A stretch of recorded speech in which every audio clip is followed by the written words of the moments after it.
com a Marina e estamos com o Rafa também. E a gente vai estar apresentando para vocês, conversando com vocês, as questões de semana 2 do segundo PET de biologia, né? É um PET que ele fala principalmente das questões de energia dentro dos ecossistemas. Na semana 1 falou muito de cadeia alimentar. Agora a gente vê o fluxo de energia no meio disso tudo, com alguns outros detalhezinhos assim também. Então, bora lá. Pessoal, só uma observação. Vocês vão ver aqui que a gente organizou as questões de acordo com a forma como elas aparecem no PET, na mesma ordem, né? Questão 1, questão 2, questão 3, questão 4 e tal. Alternativa com cada questão com as alternativas de A a letra E. Porém, quando vocês forem fazer o formulário, não vai estar organizado desse jeito, tá? As questões estão embaralhadas e as alternativas também estão embaralhadas. Então, a gente vai pedir para vocês prestarem bastante atenção à discussão e também à resposta que a gente vai dar aqui. E na hora de marcar lá, vocês ficarem bem atentos. Não vai ser porque aqui, por exemplo, a letra E está o caranguejos, que lá no formulário vai estar caranguejos também na letra E. Então, vocês fiquem muito atentos, leiam bem na hora de marcar no formulário. Vamos lá. Vamos começar, então, nessa questão 1. Tá melhor? Tá, dá para ir. Tá bom. Então, vamos lá. É uma questão do Enem, que ela fala assim: estudos de fluxo de energia em ecossistemas demonstram que a alta produtividade nos manguezais está diretamente relacionada com as taxas de produção primária líquida e com a rápida reciclagem dos nutrientes. Como exemplo de seres vivos encontrados nesse ambiente, temos aves, caranguejos, insetos, peixes e algas. E desses grupos de seres vivos que a gente citou, né, as que contribuem diretamente para a manutenção da produtividade que a gente fala aqui nesse textinho, qual que seria? A questão está perguntando isso para a gente, né? E aí tem alguns termos aqui que são muito importantes para a gente prestar atenção. Produtividade, produção primária líquida, reciclagem de nutrientes, isso tudo, a gente pensando nesses termos, a gente vai conseguir tirar algumas conclusões e também chegar na nossa resposta. Produtividade primária líquida, primeiro. O que é isso? De onde que esse tema é primária, é líquida? O que é isso? Ela tem relação com a quantidade de matéria orgânica, de energia que está sendo fixada ali nos seres vivos, né? Dentro de uma determinada área e tudo mais. Então, ela seria a produtividade primária bruta, que então toda essa matéria orgânica produzida pelos produtores de uma determinada região, vocês lembram na cadeia e nas teias alimentares, né? Os produtores lá na base. Então, eles vão estar produzindo matéria orgânica, mas eles respiram. Tem perda de energia na forma de calor também. Então, tudo isso que eles estão produzindo, menos do que eles gastam, é a produtividade primária líquida. Quando a gente fala de salário líquido também, é quando você já descontou algumas coisinhas. Então, a produtividade primária líquida é a bruta total, menos alguns descontos. Então, se a gente está falando disso, né, de produção de matéria orgânica, a gente está falando de organismos produtores. Então, os organismos produtores que vão estar associados a essa produtividade primária líquida. Se a gente olha naqueles organismos que o textinho da questão fala para a gente tem ave, a gente tem inseto, a gente tem peixe, caranguejo e algas, que a gente botou uma alga verde, né, essa alga grande, mas tem umas algas microscópicas, pequititinhas, que também participam aí. Se a gente prestar bem atenção nisso e voltar para a pergunta-se qual desses grupos contribui diretamente para a manutenção da produtividade. Essa produtividade que está relacionada às taxas de produção primária líquida alta e à reciclagem dos nutrientes, que é manter realmente num ciclo. Aquilo que é incorporado, depois que o animal, a planta morre, ele vai voltar para o ambiente, depois de ser incorporado de novo, todo esse ciclo dos nutrientes. Então, vai estar relacionado o quê? Um organismo produtor. Um organismo que está relacionado a essa produção primária, que no caso aqui são as algas. Os outros, aves, peixes, insetos, caranguejos, eles vão estar consumindo diretamente ou indiretamente da energia aqui dos produtores ao longo de toda a cadeia. E essa é a questão 1. Se alguém tiver alguma dúvida, pode ir mandando aí. Podemos passar para a próxima questão?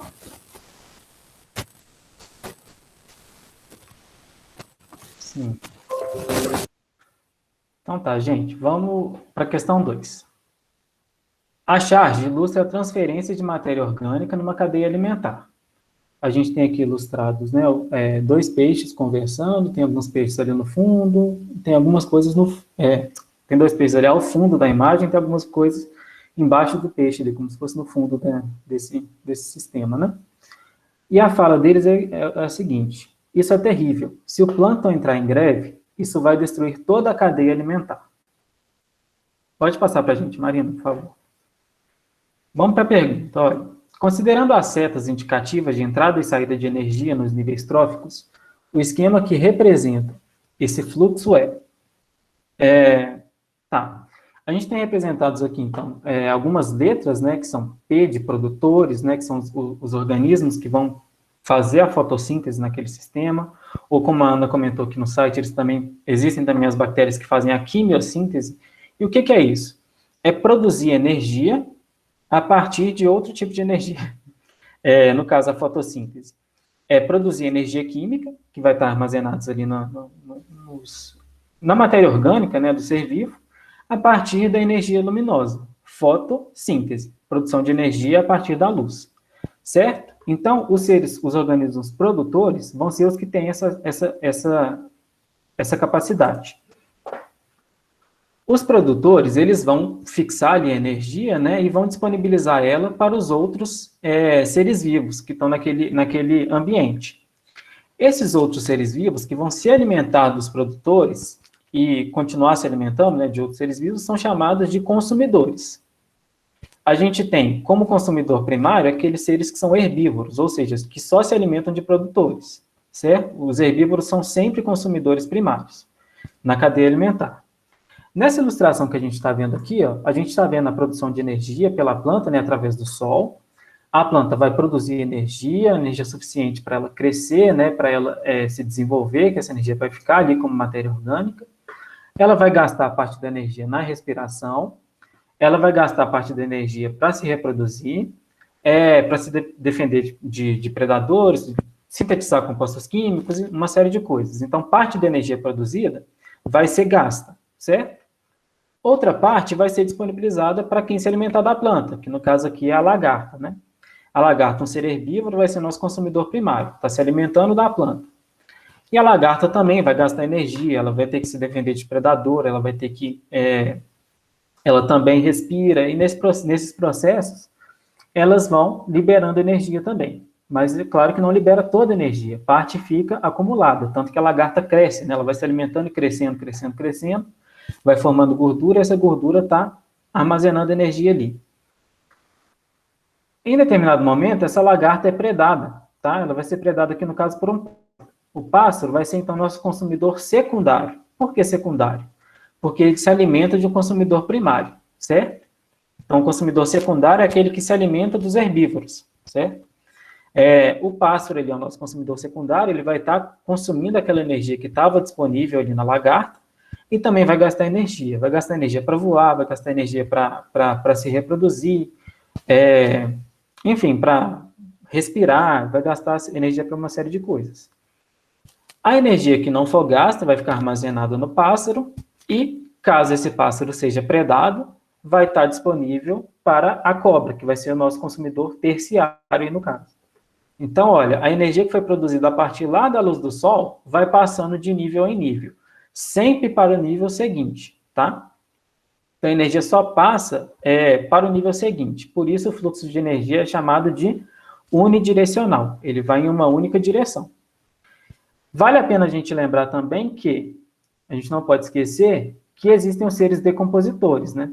Os seres decompositores, eles vão atuar aqui em todos os níveis da cadeia alimentar, tá?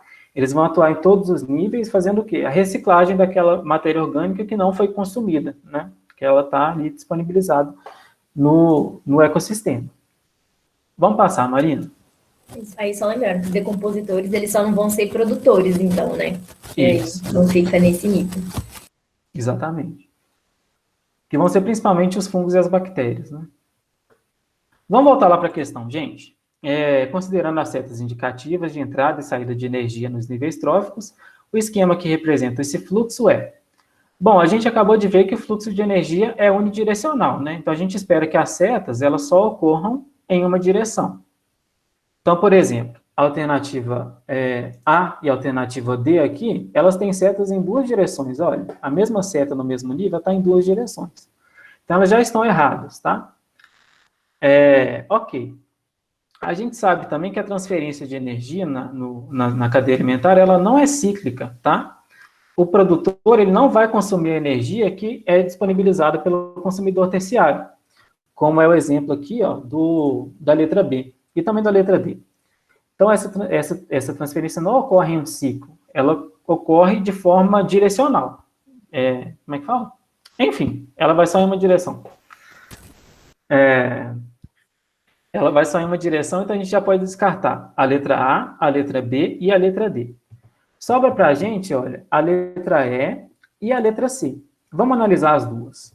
Na letra C, a gente vê o seguinte, olha, a planta está produzindo energia ali, né? Ela está recebendo energia luminosa e produzindo energia ali no ecossistema, passa para o consumidor primário. Natural seria que o consumidor primário gastasse parte da energia e passasse outra parte para o consumidor secundário. Mas, apesar dele estar passando para o consumidor secundário, olha aqui, olha, a seta da energia aqui no consumidor primário está entrando. Não está indicando que ele está gastando energia, está indicando que ele está recebendo energia por uma outra fonte aqui. E a gente sabe que os consumidores primários só recebem energia a partir dos produtores. Vamos analisar, então, a nossa outra alternativa, né, que é a letra E. A gente tem aqui o consumidor primário, o produtor, né, produzindo energia, inserindo ela no ecossistema, ela passa para o consumidor primário e assim por diante, ok? E em todos os níveis, olha o que acontece, olha, essa seta para cima, ela indica justamente o gasto de energia. A energia que está sendo gasta por esses organismos para sobreviver. Então, a nossa alternativa certa aqui nesse caso vai ser a letra E.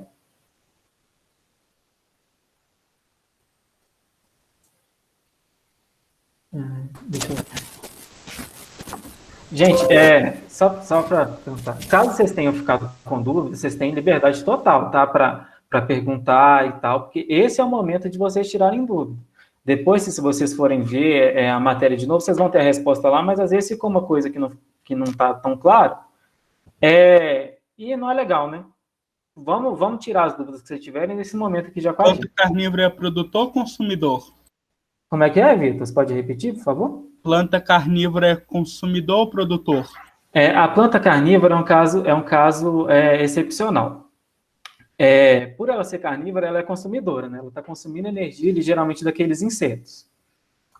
E onde que a gente geralmente vê as plantas carnívoras? Onde tem solo pobre em nutriente, principalmente no nitrogênio. Então, a planta carnívora, ela se alimenta para obter o nutriente, certo? Não necessariamente a energia. O nutriente também é essencial para a sobrevivência dela, mas a planta carnívora também ela é capaz de fazer fotossíntese. Então, se porventura um consumidor tiver um herbívoro ali no local, ele vai se alimentar da planta e ela vai estar atuando como um produtor. E quando ela come o inseto, ela está atuando como um consumidor. Então, a planta carnívora, ela desempenha dois papéis. Se a gente colocar ela numa teia alimentar, né, a gente vai conseguir colocar ela desempenhando dois papéis aí dois papéis ecológicos. Né? Muito boa essa pergunta, Vitor.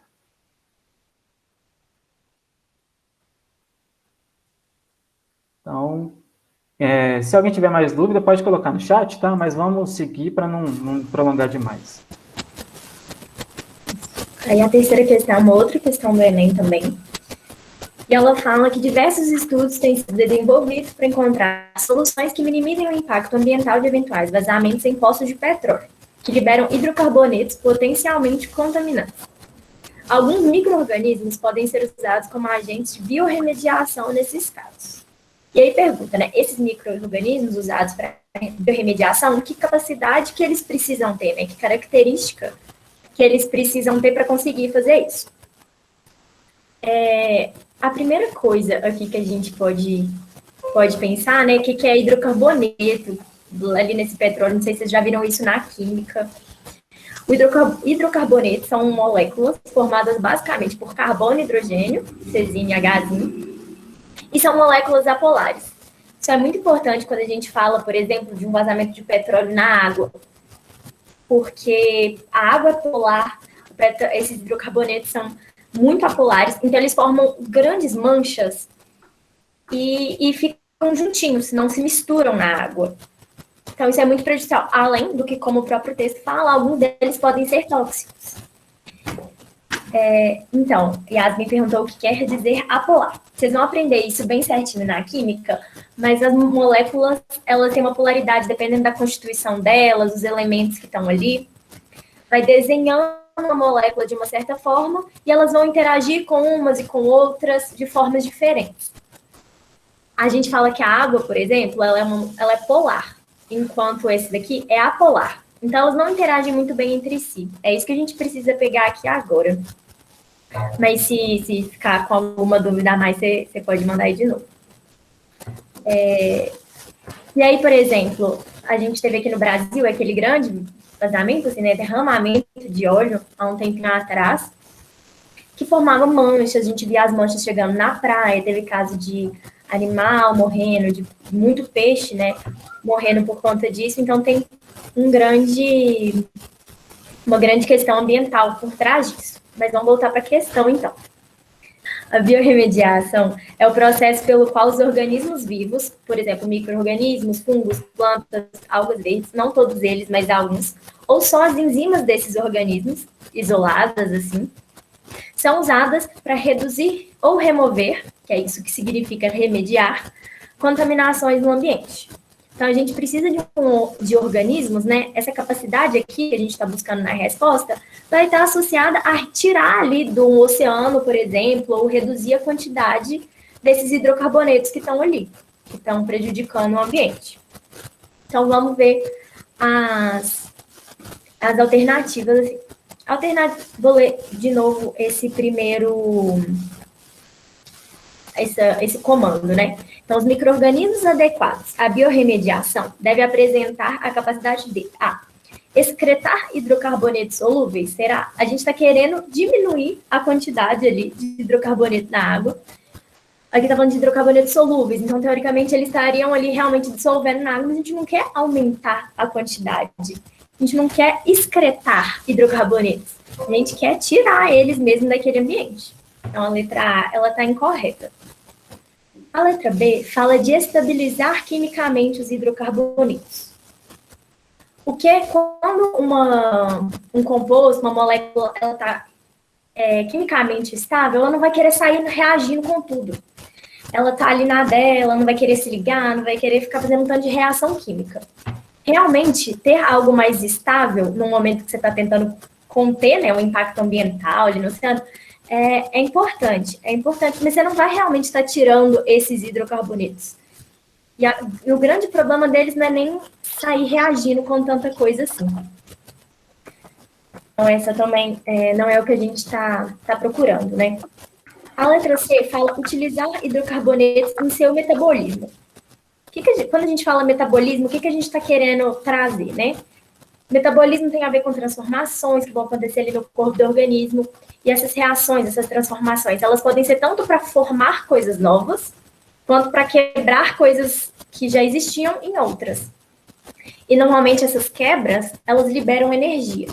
Então, se a gente parar para pensar, por exemplo, se tiver um organismo que é capaz de pegar esse hidrocarboneto, quebrar ele em outra coisa, e ele ainda vai usar essa energia dessa quebra para fazer as suas funções lá de sobrevivência. Então, seria realmente interessante, né? Um micro-organismo capaz de usar no seu metabolismo esses hidrocarbonetos. Essa parece ser uma boa alternativa, mas vamos continuar lendo as outras. A letra D fala de diminuir a degradação abiótica de hidrocarbonetos. A gente quer aumentar a degradação desses hidrocarbonetos, não quer? A gente não quer que isso pare. Abiótico quer dizer que não vai estar tendo interferência de outros seres vivos ali nisso, mas se tivesse diminuindo a degradação, já não tá bom pra gente, independente de quem é que esteja fazendo isso. E aqui já tem um spoiler, né, gente? Desculpa. A letra E fala de transferir hidrocarbonetos para níveis tróficos superiores. Níveis tróficos superiores tem a ver com a cadeia, né? Então, consumidor primário, consumidor secundário, terciário. Quanto maior isso, o consumidor terciário está no nível trófico superior ao consumidor primário, por exemplo. Mas será que isso é interessante? Quer dizer que todos os níveis vão começar a estar ali se contaminando com esses hidrocarbonetos. Então, vai estar acumulando ao longo de toda a cadeia isso. Isso não é interessante. Então, a alternativa aqui correta mesmo é a letra C. Para ficar mais claro de imaginar, gente, é só vocês imaginarem que tinha um navio gigante, que esse navio, por alguma coisa, deixa vazar um tanto de óleo, e o óleo não vai se misturar na água. Como a água é polar, o óleo é apolar. Acho que esse é o jeito mais, assim, sem entrar no conceito, da gente imaginar o que está acontecendo. Vamos para a próxima questão. Essa é gigante, hein, gente? Mas é a última. Vamos lá. O cultivo de camarão de água salgada vem se desenvolvendo muito nos últimos anos na região nordeste do Brasil. Em algumas localidades passou a ser a principal atividade econômica. Ok, está dando um contexto aí para a gente, né?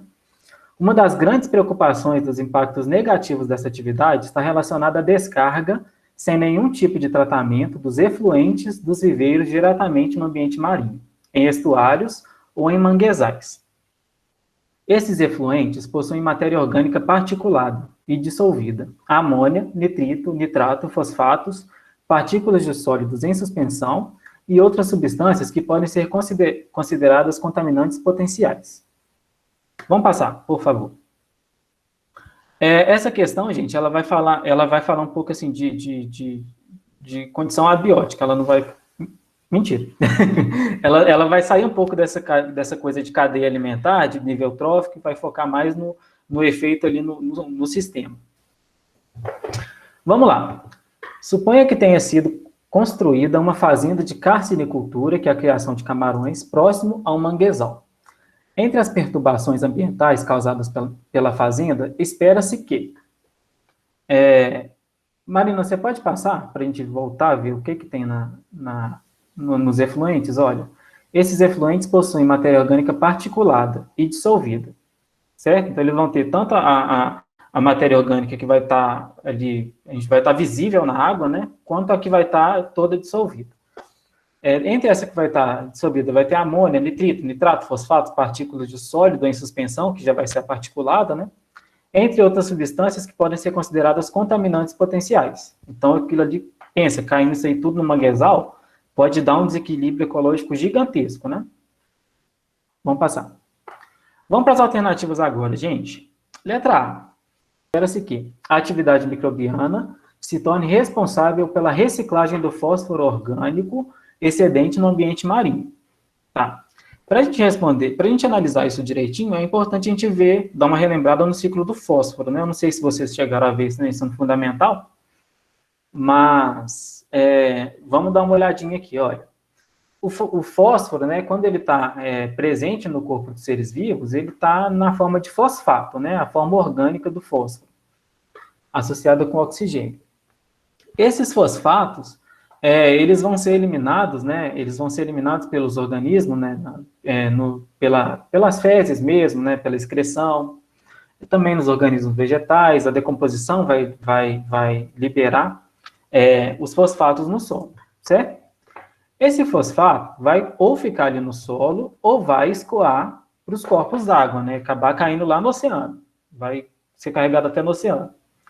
Esses fosfatos que estão na solução, que é o caso ali do exemplo, né, da carcinicultura, ele não vai ser degradado ali, não. Ele não vai ser reciclado no mar. Ele vai precipitar. O que é precipitar? Quando uma coisa que está em solução vai concentrando no fundo até ficar sólido, né?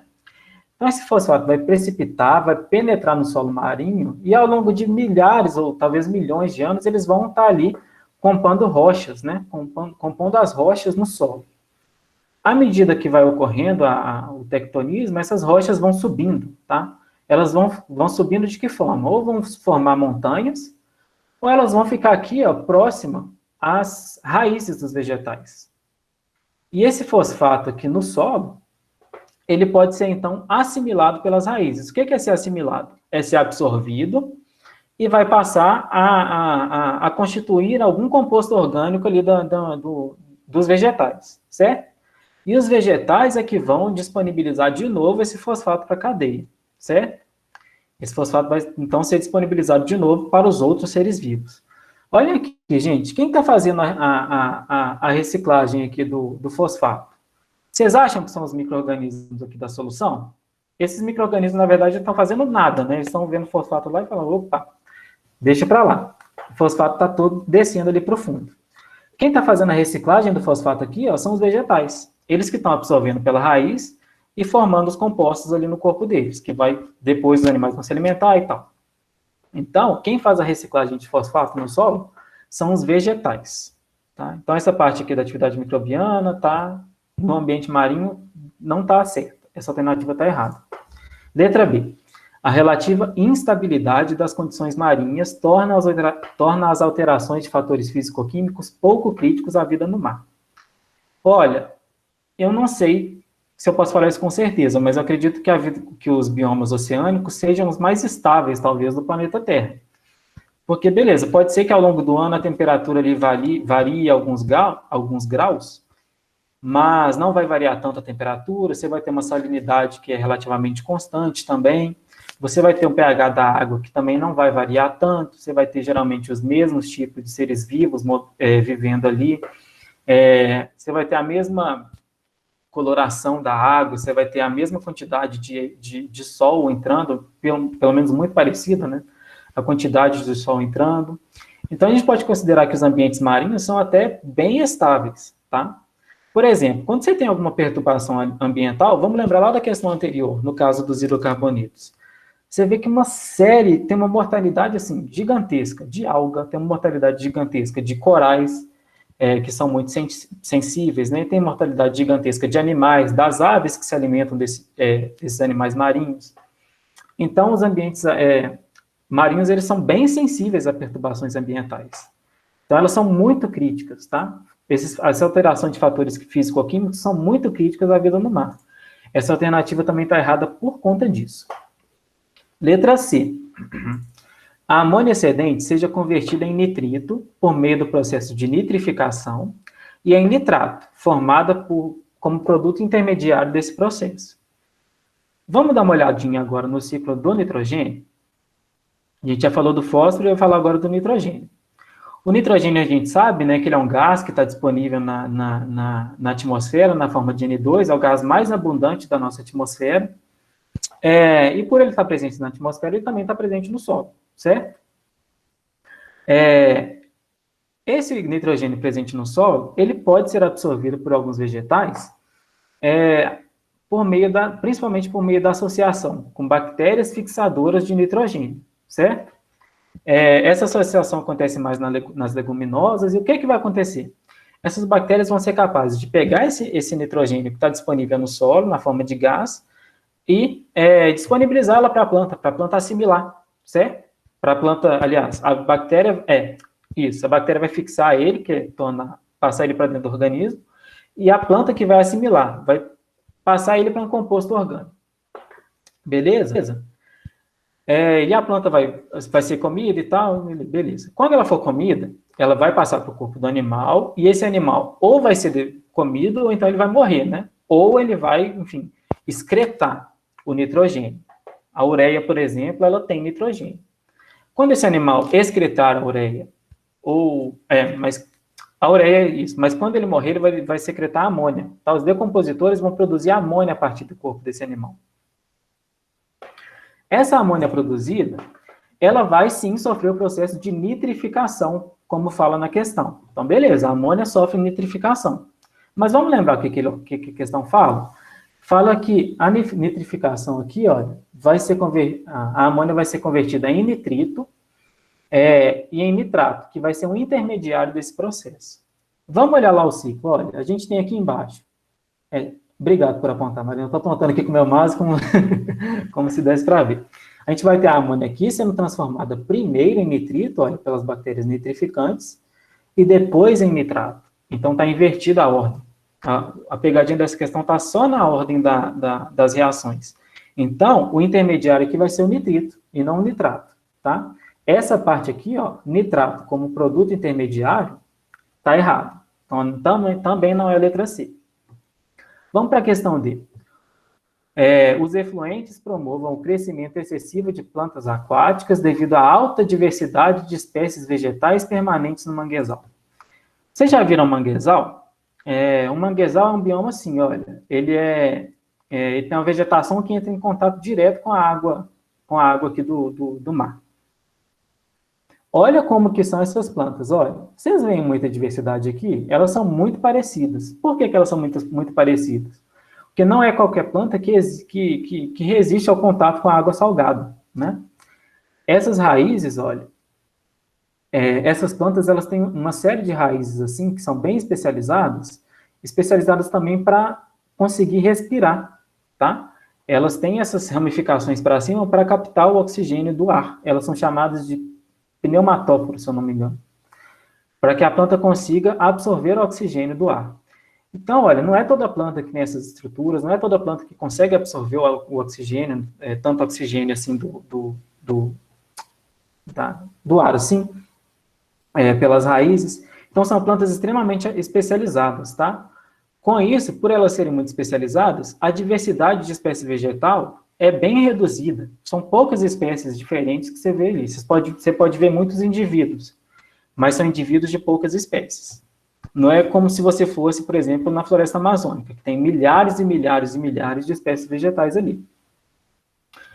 Vamos para a letra E agora, que acabou ficando por último, né, nossa questão correta. O impedimento da penetração da luz pelas partículas em suspensão vem a comprometer a produtividade primária no ambiente marinho, que resulta da atividade metabólica do fitoplâncton. Fitoplâncton, gente, são as algas, tá? O conjunto de todas as algas ali, microscópicas, formam o fitoplâncton. Como a gente viu lá na questão, a gente tem partículas ali naqueles efluentes que são sólidos, tá? Elas são sólidas e, por serem sólidas, elas vão impedir, querendo ou não, que a luz penetre da mesma forma ali. Se entra menos luz, as algas fazem menos fotossíntese. Se as algas fazem menos fotossíntese, a gente tem o quê? Uma diminuição da taxa de produtividade primária, que a Marina falou para vocês. Se tem menos produtividade primária, vai ter menos energia sendo disponibilizada ali para os consumidores e assim por diante, né? Vai ter um efeito em toda a cadeia alimentar ali, toda a teia alimentar daquele sistema. E a gente colocou até uma questão extra aqui para vocês. Você pode passar, Marina? A gente colocou uma questão do Enem que fala justamente disso, de ter partículas ali na água que vão impedir, no impedimento da entrada de luz no ecossistema, tá? Aquático. O nome disso é eutrofização. Se a gente pensar, por exemplo, na Lagoa da Pampulha, a Lagoa da Pampulha é um ambiente muito eutrofizado. A água de lá é verde, de tanta alga que tem ali, de tanta matéria orgânica, né? É verde de tal ponto que a luz penetra ali na água, mas ela não consegue chegar até lá no fundo. Então, não é todo, por exemplo, espécies, não sei, provavelmente lá na Lagoa da Pampulha não tem uma diversidade muito grande de espécies que vivem no fundo. Mas vamos ver, pode falar, Marina. Não, é só uma consideração também, porque aqui nesse desenho a gente vê um xizinho no oxigênio, o Rafa falou que ali o fitoplâncton não vai estar fazendo muita fotossíntese. Além de não estar fazendo muita fotossíntese, como tem muita coisa orgânica, muita matéria orgânica, tem muita decomposição. E aí, no início, esses seres que realizam a decomposição, porque igual tem decomposição no solo, que a gente falou, tem decomposição ali no mar, na água também. Então, isso gasta o oxigênio que tem ali. Se não está tendo fotossíntese, chega um momento que o oxigênio desse rio, do que seja, fica muito baixinho mesmo. E aí compromete ainda mais o trem que já estava todo bagunçado. Compromete, até porque, se não tem oxigênio, você não tem vida aeróbica. Você só tem vida anaeróbica, que não precisa de oxigênio, né? Quando a gente só tem vida anaeróbica, principalmente bactéria, o que a gente vê, hein? De novo, vou falar da Lagoa da Pampulha. É engraçado, gente. Se vocês fizerem biologia um dia, vocês vão ver que a Lagoa da Pampulha serve de exemplo para tudo. Mas, enfim. A Lagoa da Pampulha, se você passar lá do lado, você vai ver um cheiro que é terrível. Terrível. E esse cheiro é justamente pelas reações químicas que as bactérias anaeróbicas que vivem ali promovem, tá? Elas fazem reações químicas que resultam num cheiro ruim, na liberação de gases. Mas, enfim, sobre essa questão aqui, só para fechar ela, volta, por favor, Marina. É aqui, ó, qual é o processo responsável pela diminuição da concentração de oxigênio no lado B no esquema? O processo responsável ali é a eutrofização. É isso, gente. Se vocês gostaram, tá bom. Foi um prazer. A gente se vê na próxima. Tiver dúvida, manda para a gente, tá? Manda para a Mari, para mim, para o Rafa, para o residente que acompanha a sua turma. Cada turma tem um residente, vocês já sabem. Né? Então, no mais, beijo para vocês.